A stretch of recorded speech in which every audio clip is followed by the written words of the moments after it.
today, together with ASUS, we're announcing the new Nexus 7, and here it is. Oh.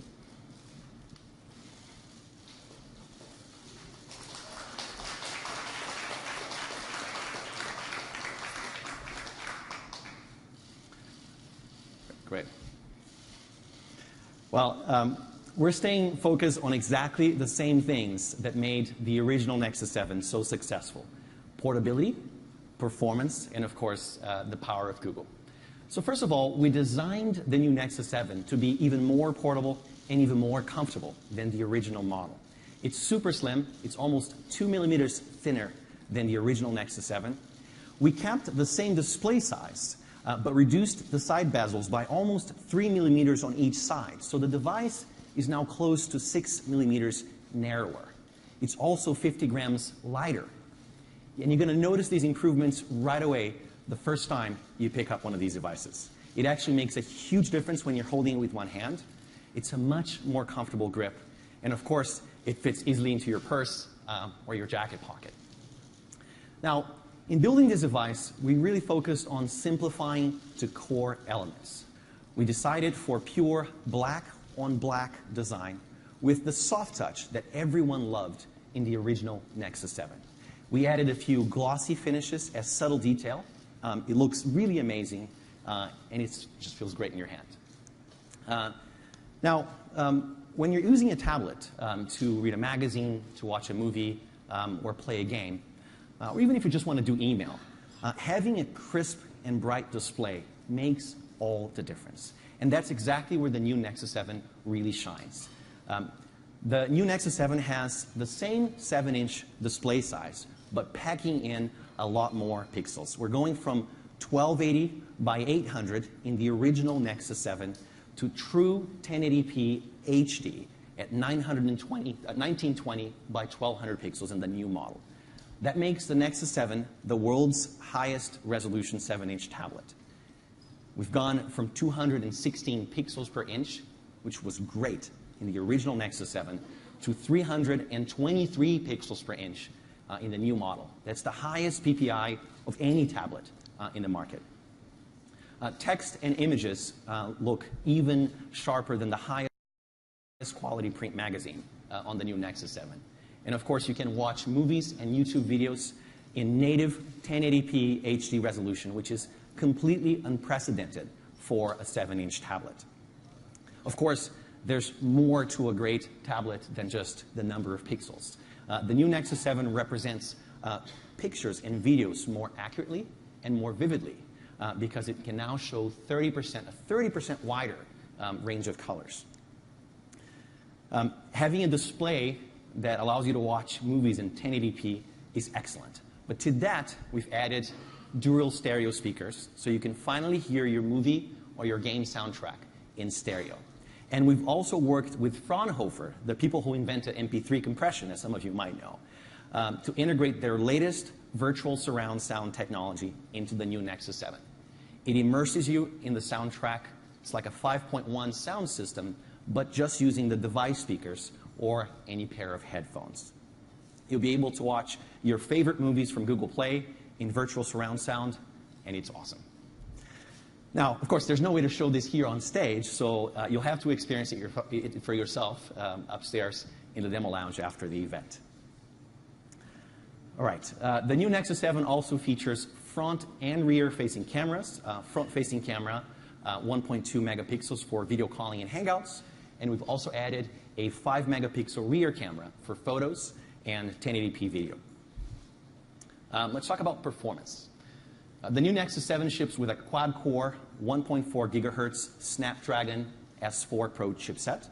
It packs a CPU that's 80% faster and a GPU that delivers 4 times the graphics frame rate compared to the original Nexus 7. This is, of course, particularly great news for gamers, which we're going to come back to in just a bit. We've also doubled the system memory to 2 gigabytes, which means you can have more apps in RAM, and of course, app switching is much faster. You get all the networking options, dual-band Wi-Fi, Bluetooth 4.0, and we're shipping a 4G LTE version of the new Nexus 7. It's unlocked And in the US, you'll be able to get LTE data from AT&T, T-Mobile, or Verizon, all from the same device. It's a single US model. You get HDMI output via Slim port, NFC, and wireless charging, which works, as you'd expect, with any Qi-compatible charger. Finally, let's talk about battery. Even with more than twice the number of pixels and almost double the CPU performance, you get 1 extra hour of power compared to the original Nexus 7, up to 9 hours of HD video playback, and up to 10 hours of web browsing and e-reading. So that's the hardware. It's pretty amazing. And now I want to talk about software. The new Nexus 7 is the first device shipping with Android 4.3, which is the newest version of Jelly Bean that we're announcing today. And I'd like to show you a couple of new features in Android 4.3. So first off, tablets are lightweight and portable devices that are perfect for sharing around the house. In Android 4.2, we added multi-user support so that each person sharing the device can have their separate individual space and they can customize their tablet experience. Now, those individual spaces are really handy, but sometimes you want to control what each person can actually do in their space. So in Android 4.3, we're adding we're taking one step further, and we're adding restricted profiles. With restricted profiles, you can control access to content and apps at a user level. So for example, parents can have peace of mind about which family members can access what content and which apps. So what you're looking at here is my Nexus 7, which I share with Jay Jr. over here. We each have our own separate spaces configured, and I've set up a restricted profile for Jay Jr. on this tablet. Now, I've just downloaded this app that you're looking at here. It's called Beauty and the Beast. It's a really cool interactive storybook and puzzle game for Jay Jr. to play with. It looks great on the Nexus 7, by the way. Why don't we check out the jigsaw puzzles? So each puzzle in here, as you can probably tell, is an in-app purchase. And for now, I'm only giving Jay Jr. the first 3 to play with. It's probably a good start, and it'll definitely keep him busy. Now, before we give Jay Jr. the tablet, let's switch over to his profile. So this is Jay Jr.'s space, which he has customized. He's got a picture of his sister, and that's actually him, I believe. On his wallpaper, he's put a few app icons on his home screen. It looks cool. Let's take a look at the apps. So these are the apps that I've given Jay Jr. access to in his restricted profile, including Star Chart, Shake a Phrase, and of course, Beauty and the Beast. So let's take a look at that. Android 4.3 allows an app to behave differently when it's running in a restricted profile. Let me show you that now. Let's check out the jigsaw puzzles again. So Jay Jr. can see the 3 levels that I got him, but not any of the other levels that I haven't yet purchased for him. That's because the app hides all the purchasing functionality and only exposes to a restricted profile content that's already been bought. These puzzles are really easy for school kids, but impossibly hard for a Googler. Pretty typical. We're going to move on. All right. In addition to parental controls, restricted profiles are super useful for a number of other usage scenarios where you need to limit access in some way. For example, retail kiosks or point-of-sale systems. All of that, and certainly a lot more, is now possible with Android 4.3. In Android 4.3, we're adding support for Bluetooth Smart technology, which is also known as Bluetooth Low Energy. This enables you to pair your Android phone or tablet with low-power devices like fitness sensor. In fact, Jay here is wearing a heart rate monitor under his shirt. It's made by Runtastic, who also make a great fitness app for Android. And here you can see Jay's heart rate live, 136 BPM. Looks like he's feeling not quite as relaxed right now. But Jay, why don't you get moving?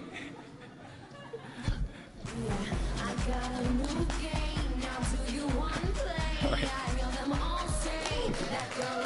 Okay, Can't have you collapsing before the end of the demo. 158. Wow. Okay.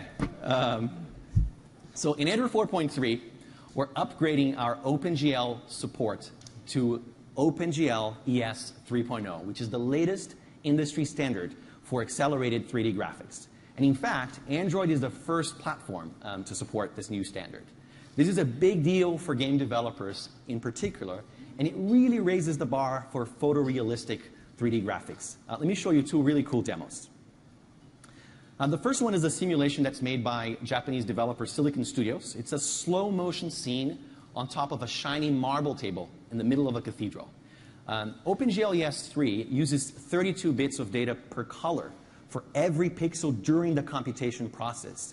And that's exactly what creates a new level of photorealism that's really remarkable. You know, for example, you can see incredibly high quality reflection here, not only on the table, but also on the metal rings and the stones. Also note, if you go up a little bit, Jay, the stunning bloom lighting effect in the back of the cathedral. It's really great. Okay. The next demo is called The Chase, and it's made by Unity. It's a futuristic car chase scene that really shows off the kind of jaw-dropping visuals that are made possible with OpenGL ES 3.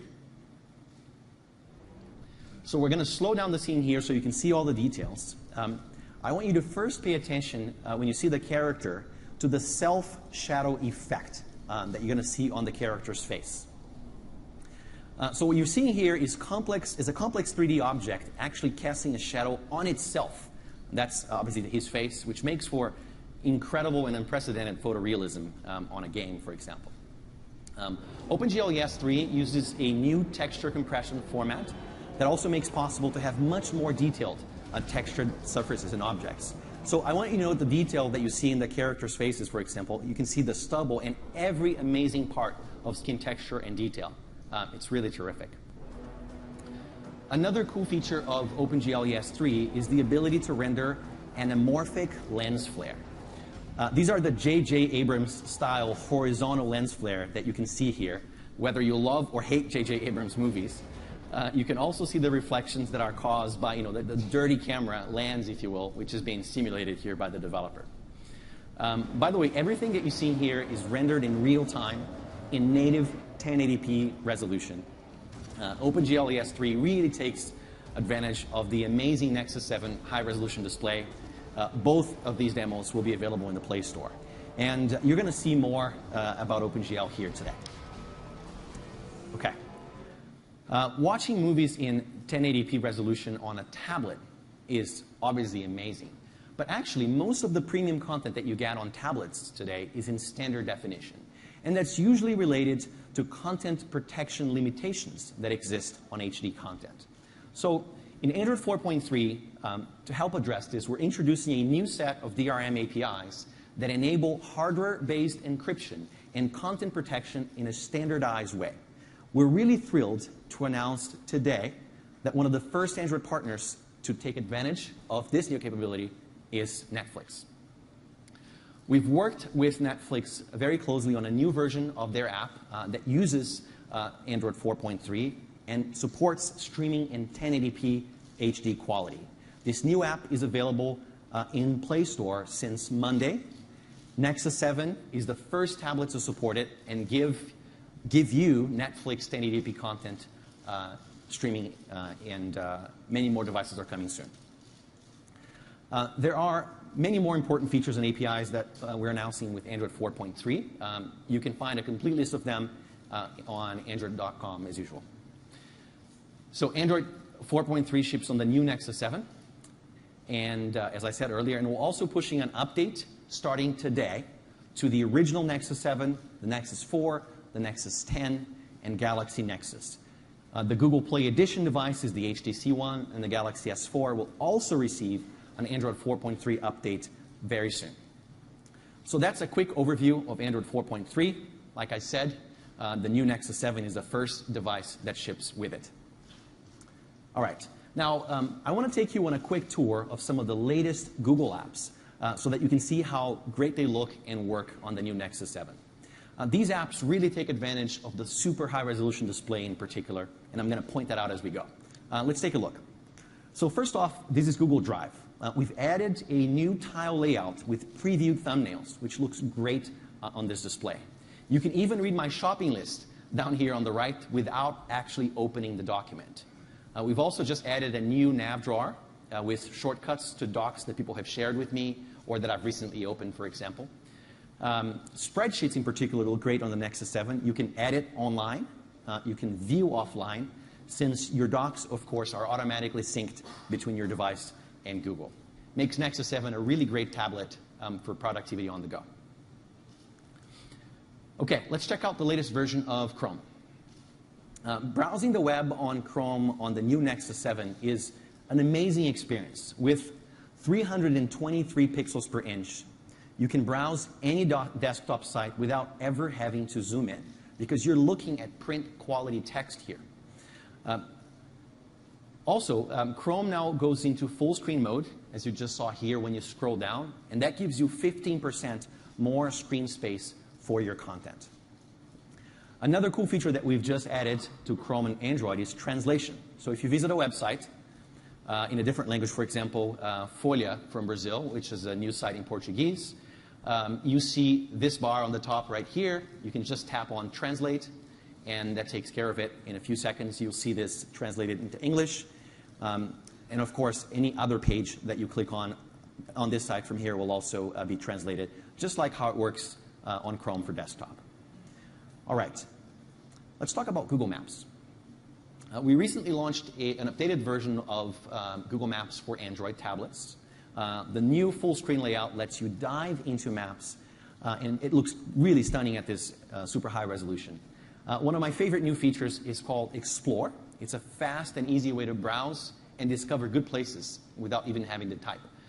You can find places to eat, drink, and so on. When you click on one of these titles, let's say Eat, you're going to see top-rated places in several different categories. What do you want to check out, Jay? Want to try Salomeria? All right.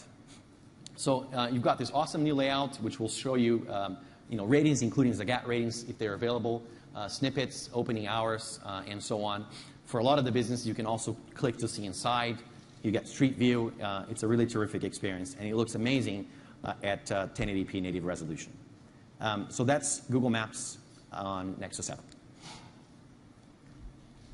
Another Google app that the Nexus 7 is really perfect for is Hangouts. Group video calls on Hangouts are really awesome. And one of my favorite features, which I want to make sure that you see, is screen sharing. So it looks like Jay is joining a call with some of his friends here. I think they're planning a summer trip of some sort. Jay? Yeah. So everyone's in video right now. Why don't we listen in for a second? Agreement here on what we're going to bring. So let's talk about my favorite topic, which is food, and what we're going to eat on this trip. All right, awesome. All right, so here's what I have put together. Obviously, burgers, corn on the cob. What did I leave off? Yeah. What about here? What about lobster burgers? Let's do that. Well, yeah, we're going to Maine, so that makes sense. Okay. That's good. Maybe you can finish that later. I personally would pass on the lobster burgers. Really nice edits. But what I really want you to think about here is, look how amazing this experience is. You're actually watching someone edit a document in real time, and you're watching it on a tablet. Right? It's great. Why don't we move on? All right. So we've looked. We're going to go back 2 slides now. We've looked at the new Nexus 7 with Android 4.3. We've also checked out how the latest Google apps look like on this great new device. Now, there's a whole universe of amazing content out there in Google Play. And it really defines owning and using a Nexus 7 tablet. To tell you about this world of great content, please welcome on stage Google Play Product Manager, Ellie Powers.